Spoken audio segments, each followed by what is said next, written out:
Hey y'all, in today's video, I'm going to be sharing with you 6 of my top ground beef recipes. We can always make a super easy meal with a pound of ground beef, but in today's video, I'm going to be bringing a little bit variety to you so you can kind of switch things up. Every single recipe in today's video is delicious, easy to make, and also budget friendly. So make sure you grab a snack for this one, and grab your pen and paper or your meal planner to jot down a new idea or two, and let's get into these ground beef recipes.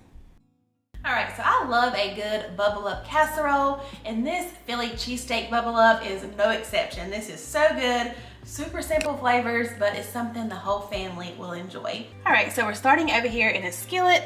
Just gonna give about a tablespoon of avocado oil to our pan. And then we're gonna start by sauteing 1 green pepper. That must have been a big green pepper, was it? And then also we're gonna add 1 diced small onion. And okay, look at that consistency with that chop. Okay, Mr. Repeat, thank you. You're welcome. All right, while our peppers and onions are starting to saute, I'm gonna go ahead and spray our dish. All right, so what we're gonna do, we're gonna quarter the biscuits. I find it the easiest way is just to use a pizza cutter and then just cut them into quarters, and you're just gonna throw them in your baking dish, just kind of all spread out. Now let's take it back over here and check on those peppers and onions. All right, these are starting to saute. Let's give those just a couple more minutes. We're also gonna go ahead and add in our pound of ground beef. All right, we're just gonna let this continue to cook until we're all browned up along with the peppers and onions. I'm gonna go ahead and add just a little pinch of salt, a little pinch of pepper. If you have a lot of fat, you can go ahead and drain it. This was pretty lean, so I'm not even gonna worry about it. All right, next we're gonna go ahead and add in 1 can of cream of mushroom. We're also gonna add in just a few little splashes of Worcestershire sauce. Next we have some Colby Jack cheese here. We're gonna sprinkle in about a gin cup. It's about a cup and a half. All right, let's give everything a stir. Get all this nice and incorporated. All right, I'm gonna add a little bit of milk. We're gonna start with probably a real half cup. I'm gonna add just a splash more milk. Of course, I'll have the written directions. They're always down below in the description box. You don't always have to follow along. Sometimes I may not even specify the amount while I'm cooking it, but I always have that amount either linked if it's somebody else's recipe or typed out if it's our recipe. All right, let's bring over that ground beef mixture. We have our biscuits down here in the pan. I'm just gonna pour this right over top. It almost looks like biscuits and gravy, don't it? Mm-hmm. All right, now we're gonna go ahead and kind of gently toss around the biscuits in our ground beef and pepper and onion mixture. All right, I already have the oven at 350. That's going in there for about 45 minutes or until those biscuits are nice and bubbly and cooked through.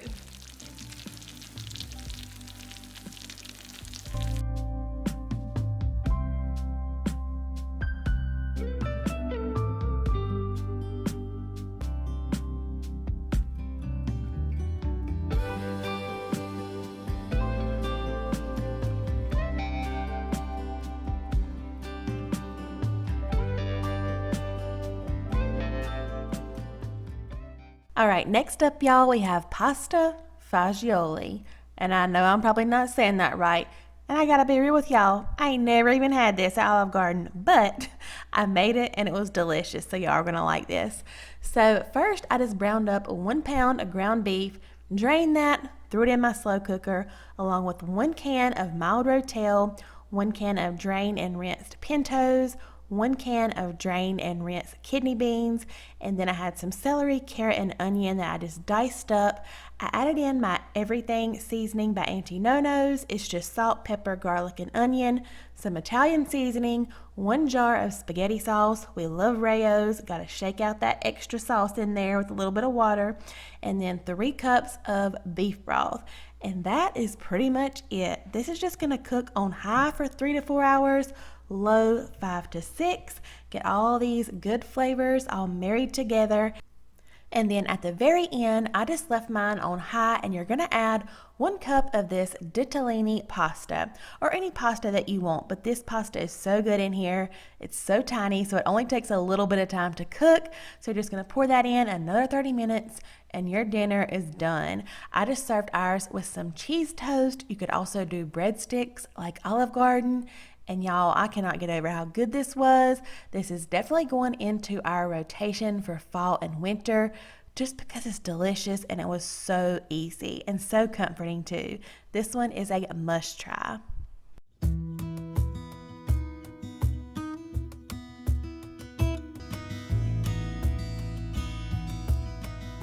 Recipe is a Big Mac smash burger taco. That's a lot of twist in one, and you've probably seen these smash burger tacos kind of going around everywhere right now, so we decided to put our own twist on it. All right, so the first thing we're gonna need for our sauce is some really finely diced onion. So Darren's just gonna dice us up some white onion, and also we gotta have some really thinly sliced lettuce. So we're gonna go ahead and get that prepped as well. All right, so let's get started on this Big Mac sauce. We're first gonna start with some mayonnaise, just have a little bit of Duke's here. We actually made this sauce a few weeks ago. It is so good. We made some Big Mac sliders. They were delicious. So this sauce will keep. You can eat it on salads, of course, burgers, anything that you want. So we're gonna kind of make a decent amount. That's probably half a cup of mayonnaise. That's like a full cup of mayonnaise. Okay, well, 3/4 a cup, but I'll have the recipe typed out for y'all below down in the description box. Next, we're gonna add about 2 tablespoons of ketchup. Next, we're gonna go in with about 1 tablespoon of just regular yellow mustard.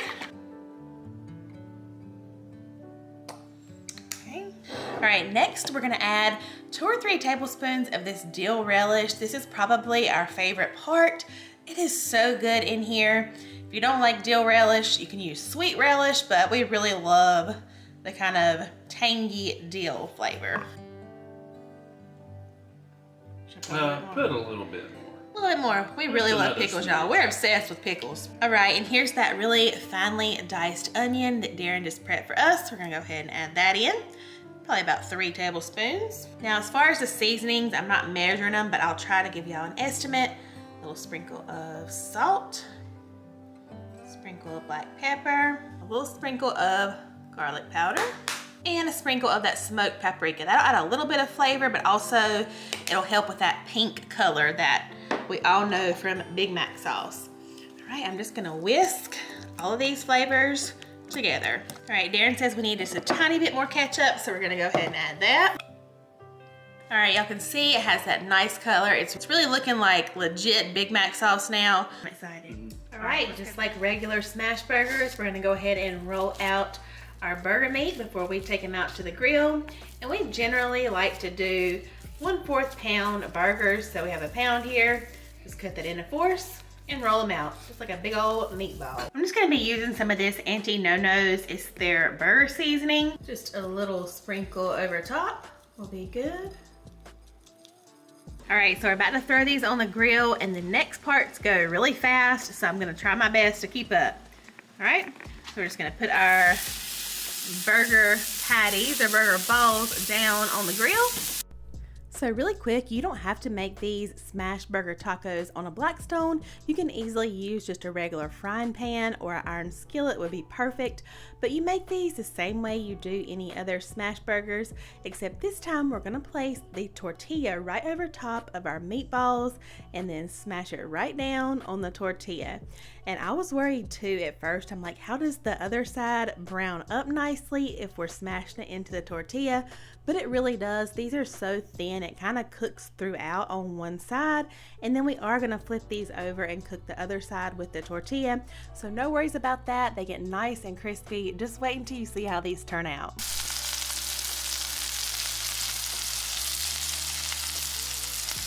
All right, we're going to flip our burgers.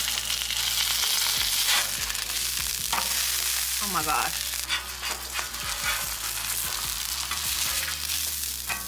You can add whatever cheese that you want. We're going 2 slices, right? Yep, Did we say 2 slices? 2 slices. Put the lid over them to melt that cheese. Might even do a squirt of water. All right, we're gonna add a little bit of that finely chopped lettuce. Next, some of that Big Mac sauce that we made, and it smells so good. And then I told y'all we really love pickles, so I'm just gonna add a couple more pickles on top. Okay, these things look absolutely delicious. Do y'all see this?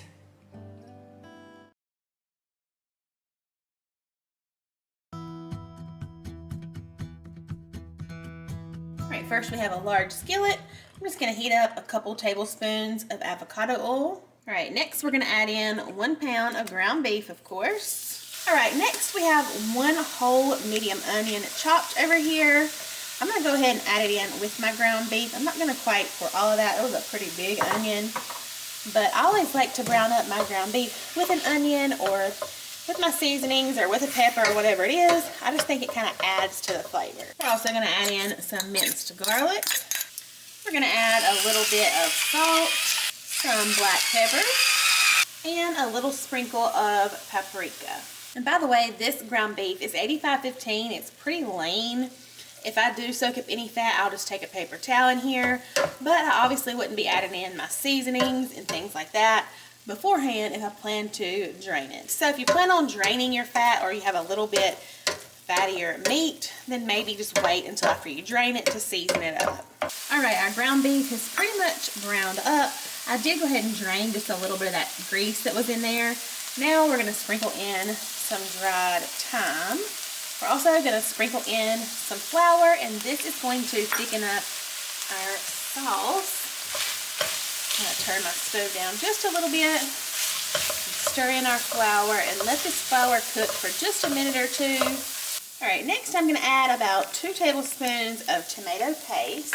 I also have a cup of beef broth here. I'm gonna start with half of this, scrape along the bottom to deglaze our pan just a little bit while I'm stirring in that tomato paste. We're also gonna add about 1/4 cup of red wine.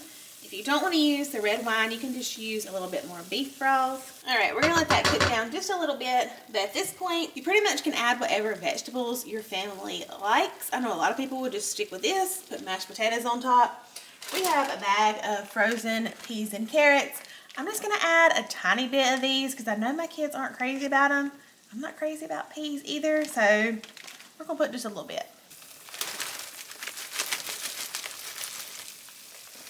That should be good. I'm just gonna let this kind of simmer away for just about 5 or 10 minutes, just until these frozen veggies kind of thaw in here and start to cook just a little bit. Because of course y'all know it's going in the oven. And like I said, I didn't add all of my chicken broth, so I may go ahead and add just a little bit more. Beef broth. Beef broth. Add a little bit more broth if you think it needs to be a little bit more loose, or if you want it to be thick, just leave it like that. And y'all let me know how y'all make y'all's shepherd's pie. I know there's a super lazy way, and I say that lovingly. Lazy way to do it, you brown up your ground beef. I think people add corn, then you get you a little thing of Bob Evans mashed potatoes, throw that on top, a little cheese. Sounds good to me. Alrighty, y'all, let's bring our filling over here to our baking dish. I switched pans on you. That other one is so pretty. I love using that pan, but it was a little bit too long. I didn't want our filling to be spread out too thin in the bottom, so switch to a little bit of a smaller pan. But if you have like an 8x8 baking dish or even a 9x9, I think that would be just fine. And of course, next on top, we have some mashed potatoes that we just made up earlier today. And I've showed how to make my mashed potatoes plenty of times. I'll have the recipe down below if you want to check that out if you haven't seen it. But of course, we're just going to get all the potatoes placed on top. Okay, but like I said, no shame in using Bob Evans or even some instant mashed potatoes. Because at the end of the day, literally, we're trying to get something good on the table that our family will eat. Last little bit in there. No tater left behind. Is that a new slogan? That is going to be on a t-shirt. Y'all stay tuned. No taters left behind, y'all. We are going to add a little bit of shredded sharp cheddar cheese. Did you ever have shepherd's pie growing up? Did I? Yeah. Maybe once or twice. I don't ever remember having this. Is this like a Midwest thing? I don't know. It's more of a British thing. And then, of course, lastly, we're gonna sprinkle on some sharp cheddar cheese. This is precisely a gin cup. Y'all know what that is? It's a cup, a little extra. At this point, I think a gin cup is just whatever you think. However much you desire. That's what a gin cup is. Looks delicious. All right, y'all, oven is preheated to 400. This is just going in there basically to melt the cheese, to heat those potatoes back up about 30 to 40 minutes. Alrighty, y'all, I just pulled this out of the oven. My dish was a little full. I probably should have put this on another dish because we did have a little bit of spillage happening. But look how good this looks. Oh my goodness. That cheese is nice and golden brown. I cannot wait to dig into this thing.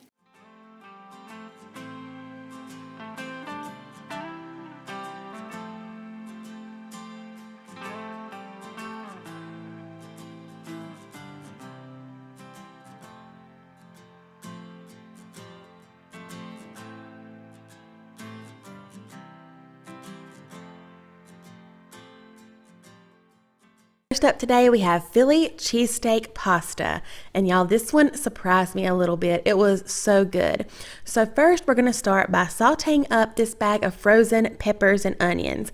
I decided to get this bag because it's only about $1 for this whole bag of all these veggies. So I just had a little bit of oil, something I already had in the house. Any kind that you have will be fine. And you just wanna saute these up. I love using these bags of frozen onions and peppers, even the ones you can buy separately, like the onions and then the peppers by themselves, because really, if you think about it, one red pepper, I don't know about y'all, but in my store can sometimes be close to $2. So after everything was nice and soft, good and sauteed, just got our peppers over here in a little bowl on the side, and then that same skillet, we're gonna brown up 1 pound of ground beef. I'm doing the 73/27 because it's cheaper and we can drain the fat. So I'm just gonna brown that up in that same pan. It adds so much flavor to use that same pan we did the peppers and onions in. And then again, I'm just gonna separate about half of this ground beef because I have another really good recipe coming to use that other half. So next, over on the side, I just had 1 box of mac and cheese. You can really use any kind that you prefer, like a white cheddar.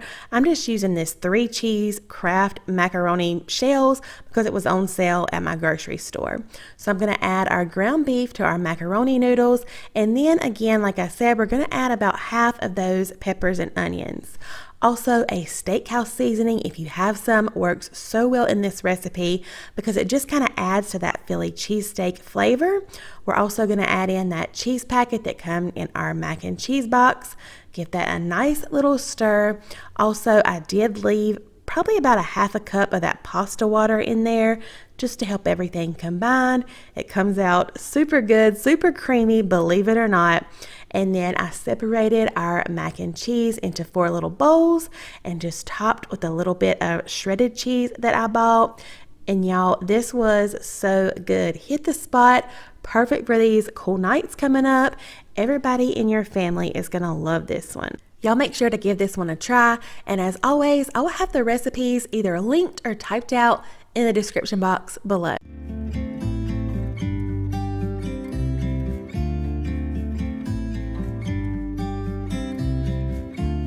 Here's a quick little overview of the ingredients we're going to need for this recipe.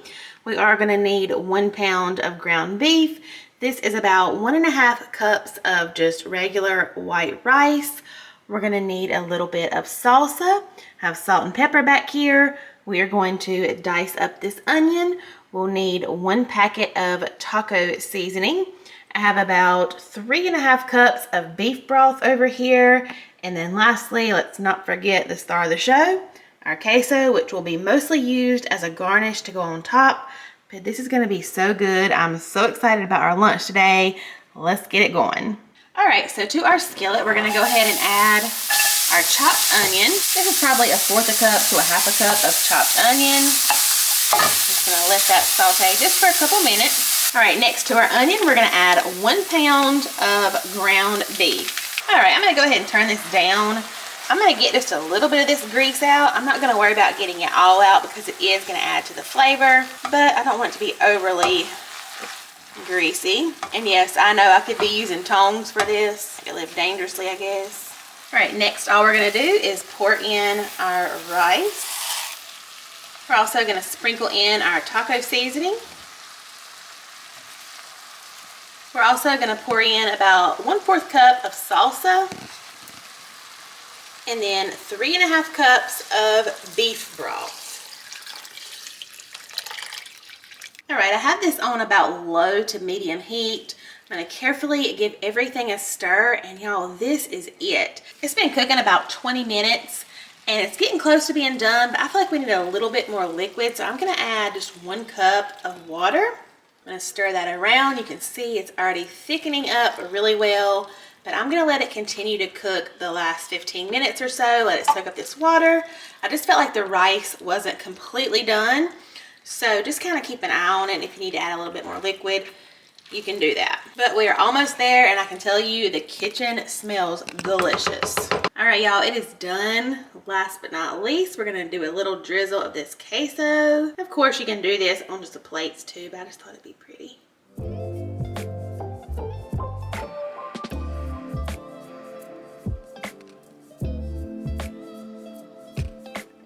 And then just for some color, you could definitely do chopped cilantro. I didn't have any, but we did have some green onions. I'm gonna add that in, or on top. Y'all, does that not look delicious or what? All right, y'all, I'm so excited about this. It is smelling so good. Plate it up. Like I said, you could just add the queso at the end if you wanted to. But talk about an easy 1 skillet weeknight dinner. This is delicious. I mean, I think even the pickiest of eaters would like this. Y'all give this one a try. Do me a huge favor and let me know which one of these recipes you're most likely to give a try first. Also, if you've already tried any of these recipes, I would love to know your feedback, your thoughts down there in the comments. I love being able to chat with you guys and also kind of share our ideas with one another, because no matter how long we've been cooking, we can always learn a new thing or two. So leave a comment down below. I'll chat with y'all soon. Here's another video if you need seconds, and I will see y'all in the next one. Bye, y'all.